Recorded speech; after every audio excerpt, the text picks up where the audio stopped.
Jadi ketika saya membuat video itu, saya memang dengan sengaja menyebut kadrun karena saya memang menyebut kadrun itu adalah orang-orang yang selalu berusaha menentang pemerintah.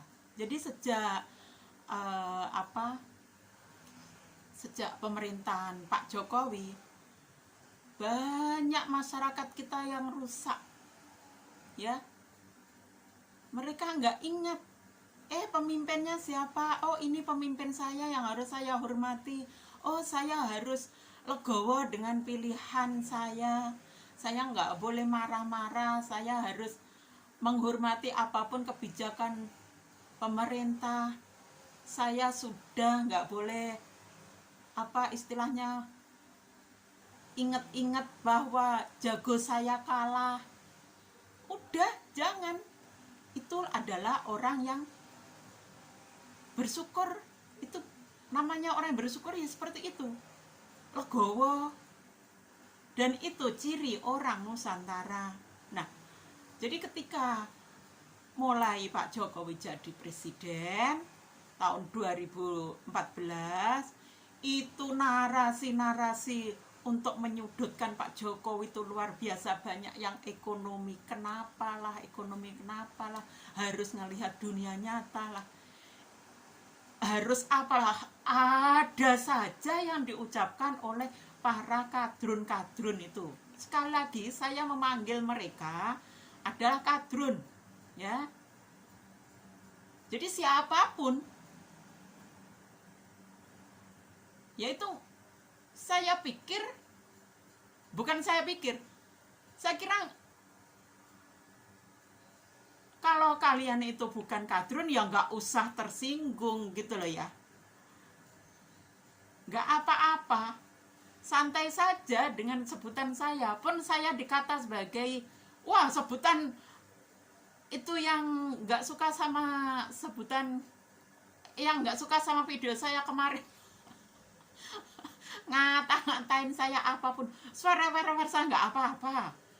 Saya dikata yang nggak cantik lah, yang nggak ya nggak apa-apa, suara wer-wer. Itulah apa ya, itulah rasa persaudaraan kita, ya. Jadi nggak selamanya orang bersaudara itu harus mempunyai, apa istilahnya, cocok terus. Nggak mungkin, itu mustahil, ya. Kalau semua harus cocok, bener, nggak pernah nyakiti atau apa, itu mustahil. Kita sebagai manusia itu, ya, itu kalau kita mau apa, nyadari, itulah warna-warna persaudaraan kita. Ingat masa kecil kita dulu, dalam satu kandung saja kita pernah enggak tengkar-tengkar sama saudara kita? Hah? Itu kalau kita sudah dewasa, akhirnya jadi ingat, kamu dulu seperti ini, kamu dulu seperti ini. Terus punya julukan-julukan nama sendiri-sendiri, ya kan? Ya kan? Dijulukin ini namanya sebetulnya sangat bagus, loh dijulukin ini namanya sangat bagus, julukin ini. Itu semua kalau kita bikin happy, kita bikin dengan rasa cinta kasih, ya. Walaupun ada rasa benci, tapi karena itu rasa apa, kita kuat punya tali persaudaraan, ya. Itu benci kita itu nggak seberapa, masih besar dengan rasa cinta kasih kita. Pun saya walaupun di grup-grup itu ya garang sama kadrun-kadrun yang suka menentang pemerintah, ya, itu rasa cinta kasih saya itu sangat besar, ya. Karena rasa cinta kasih saya garang-garang sama mereka itu, ya nggak ingin mereka kena bencana lah, apalah, nggak ingin banget. Sangat sayang sama mereka. Jadi gaya-gaya kasar itu tadi, apa sebutan-sebutan tadi, ya sebutan sayang. Jadi ya kita di masa apa, di masa sekarang kalau ada apa istilah, yang satu kadrun, yang satu cebong, yang satu penentang pemerintah, yang satu bela pemerintah. Nah, inilah yang saya sesuaikan dengan judul saya, bahwa udah diramalkan Jawa itu akan pecah jadi dua. Ya ini pecahnya mungkin ya di sini ini. Jadi cuma pecah dalam pemikiran, ya. Yang satunya dikuasai oleh orang-orang yang agar menentang pemerintah, yang sebagiannya, dan itu mayoritas dikuasai oleh orang-orang yang berajaran gurun. Ya udah nggak usah pakai gurun lagi.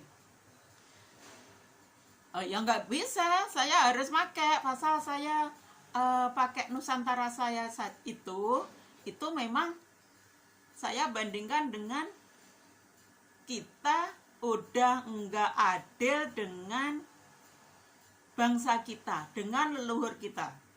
Yang kita dewa-dewakan leluhur bangsa gurun, bukan leluhur bangsa kita sendiri. Nah, saya harus konsisten juga dengan channel saya yang untuk Nusantara, ya. Jadi ketika sekarang ini ada istilah pecah gitu ya, itu memang sudah mungkin apa ya istilahnya, zamannya sudah sampai.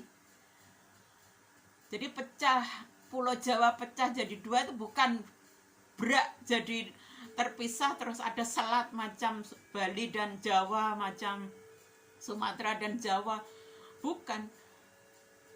Ya ini udah pecah pemikiran kita. Itu nanti yang bisa saat ini yang bisa menghormati pemimpin kita, yaitu Pak Jokowi. Saya yakin mereka akan dikaruniai hidayah Nusantara yang luar biasa. Yakin mereka akan bisa mencintai Nusantara dengan sepenuh hati. Jadi dalam hati bukan dewa-dewain Arab tapi tinggal di Nusantara, makan, minum, beol, cari duit semua di Nusantara tapi otaknya itu di Arab. Bukan seperti itu. Kalau kita benar-benar tulus mencintai pemimpin kita, coba di hatinya diraba-raba sendiri.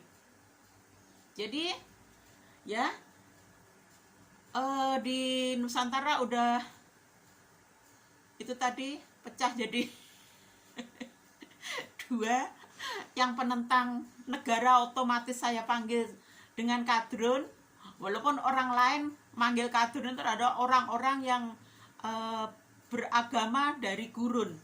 Saya enggak cuma itu, saya orang Indonesia yang tinggal di Indonesia, yang makan minum di Indonesia, tapi menentang pemerintah, tidak tahu sopan santun sama pemerintah, tidak mendukung pemerintah, kurang ajar sama pemerintah. Itu adalah kadrun. Rusak pasal otaknya sudah rusak. Tidak mau bersyukur, rasa legowonya udah hilang. Itu jiwa Nusantaranya hilang. Itulah yang saya sebut sebagai kadrun. Gitulah sayang ya. Jadi kembali ke apa? Kembali ke jati diri kita lagi ya. Kita mulai lagi. Oke, sekarang saya nggak panjang-panjang videonya. Ini nanti harus ngedit, harus nyambung dengan yang tadi ada yang saya potong. Jadi mari kita kembali ke mencintai leluhur bangsa kita sendiri dengan ajaran kita sendiri, yaitu yang penuh dengan berbudi, bernalar, dan berilmu. Udah, sebetulnya ajaran leluhur kita cuma itu. Jadi kita jadi manusia yang bisa menyayangi semua, nah itu dengan prinsip 3 hal itu tadi. Dengan 3 hal, yaitu bernalar, berbudi, dan berilmu. Ya, semangat semua untuk kembali bernusantara. Jangan lelah-lelah untuk menguatkan diri untuk sepenuhnya menyadari bahwa kita itu adalah manusia Nusantara, bukan manusia gurun. Oke, demikian saja. Terima kasih dan mohon maaf, mudah-mudahan bermanfaat walaupun sedikit. Terima kasih. Pareng matur sembah nuwun, pareng rahayu.